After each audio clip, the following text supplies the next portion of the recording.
Bonjour et bienvenue dans AfriCafé, l'émission qui décrypte pour vous l'actualité des organisations africaines et de l'Afrique. Aujourd'hui, nous allons parler de la CEEAC, la Communauté économique des États d'Afrique centrale.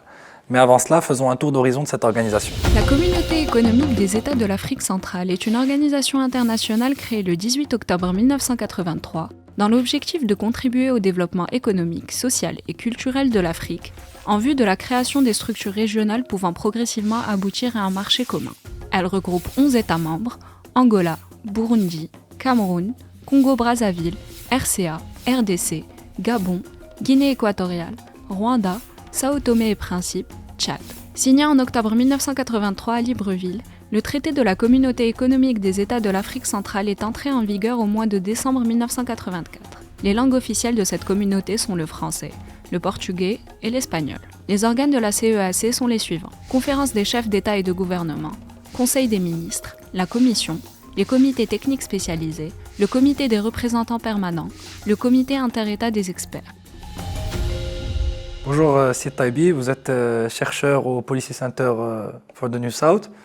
Aujourd'hui, j'ai envie de discuter avec vous de la CEEAC, la Communauté économique des États d'Afrique centrale. Bonjour et merci pour l'invitation. Alors, je démarre toujours avec cette question. Cette CEEAC, quelle est sa fonction? Est-ce que c'est comme la CEDEAO? Donc, la Communauté des États d'Afrique centrale, Communauté économique des États d'Afrique centrale est une organisation régionale créée en 1983 par le traité de Libreville et qui a pour objectif de développer la coopération et l'intégration en Afrique centrale. Cela dans tous les domaines d'activité, qu'ils soient économiques, politiques, sociaux, monétaires, financiers, etc. Donc, l'action de la CEEAC a pour finalité d'établir une union économique entre les États membres. La CEEAC a 11 États membres, donc l'Angola, le Burundi, le Cameroun, le Congo-Brazzaville, le Gabon, la Guinée équatoriale, la République centrafricaine, la République démocratique du Congo, le Rwanda, à peu près tous les États d'Afrique centrale. Et le Tchad.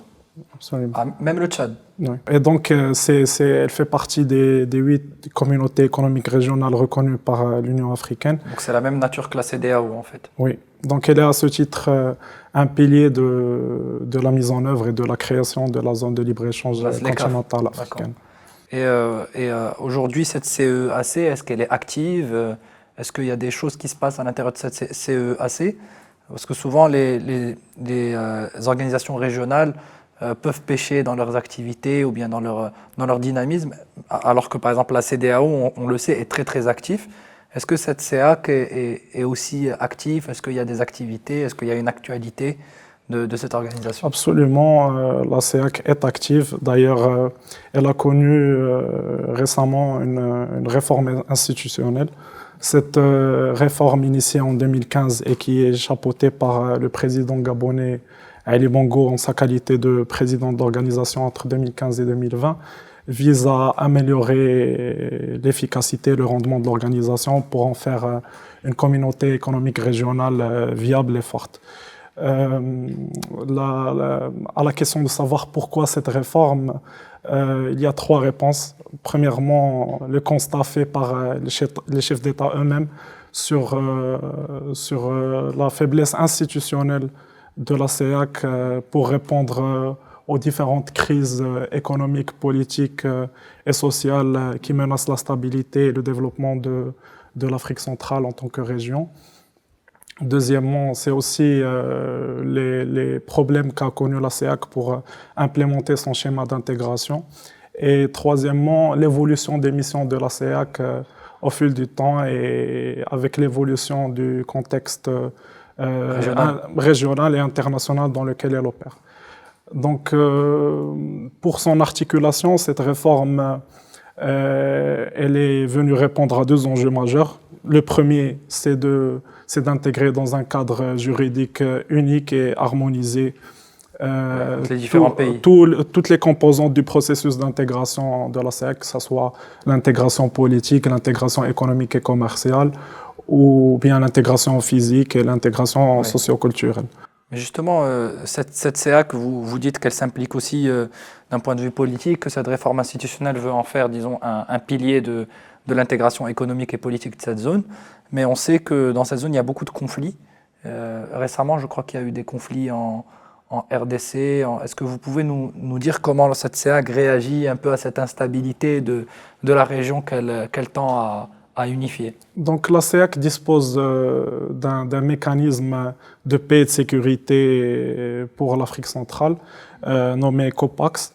Et donc la CEAC réagit aux diverses situations de crise, les crises sécuritaires qu'il y a aujourd'hui en République centrafricaine, à l'est de la République démocratique du Congo et dans d'autres pays, à travers ce mécanisme. Donc c'est un mécanisme qui est au niveau des chefs d'État. Est-ce qu'ils envoient des soldats ou est-ce qu'ils ont une force comme le G5 Sahel? Le COPAX dispose d'une force, la FOMAC, mais je crois qu'il me semble qu'elle n'est pas déployée actuellement.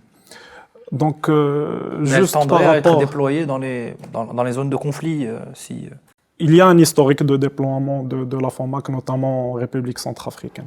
Donc, juste par rapport à cette question de l'impact des crises sécuritaires sur l'intégration dans la région de l'Afrique centrale, il y a eu une période entre 1992 et 1998 où la CEAC a connu une période d'inactivité. Donc c'est cette période qu'on connaît comme la période d'hibernation de la CEAC, parce qu'il y avait beaucoup de crises sociopolitiques et de conflits qui touchaient environ 7 sur 11 États membres. Donc ça a été une période où la CEAC n'était pas du tout active, mais cela a changé avec la décision des chefs d'État réunis lors du sommet extraordinaire de Libreville en 1998 pour faire revivre cette organisation et l'adoption l'année suivante à Malabo du programme de relance et de redynamisation.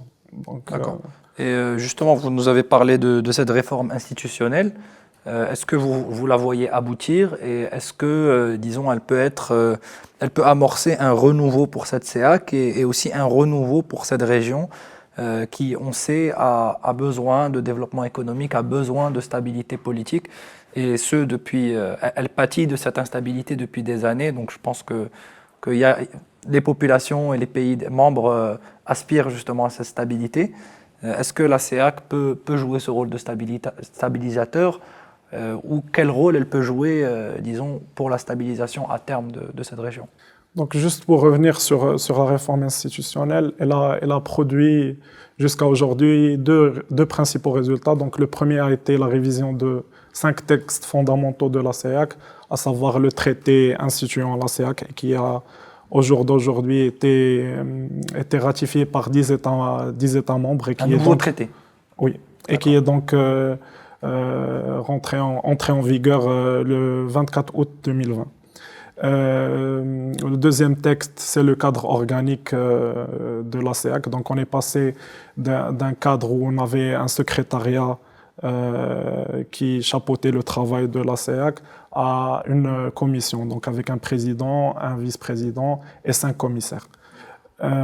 Aussi le statut relatif au personnel de la CEAC, le règlement financier, cette question du financement, elle est assez problématique, on pourra revenir justement, dessus.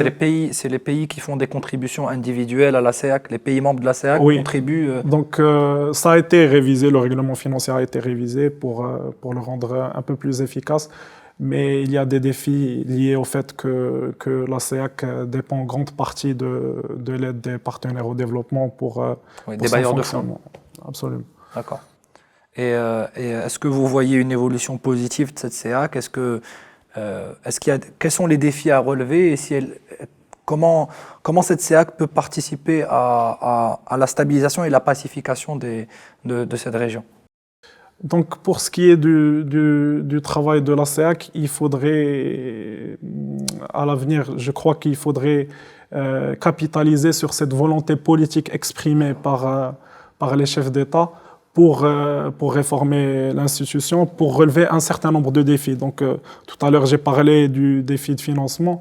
Ce défi, il est à 3 niveaux. Donc le premier niveau, c'est ce dont je parlais tout à l'heure, la dépendance par rapport aux bailleurs internationaux. Oui. aux bailleurs internationaux. Cela représente, les contributions des bailleurs représentent aujourd'hui environ 60% du budget, ce qui est quand même assez conséquent. Plus de la moitié.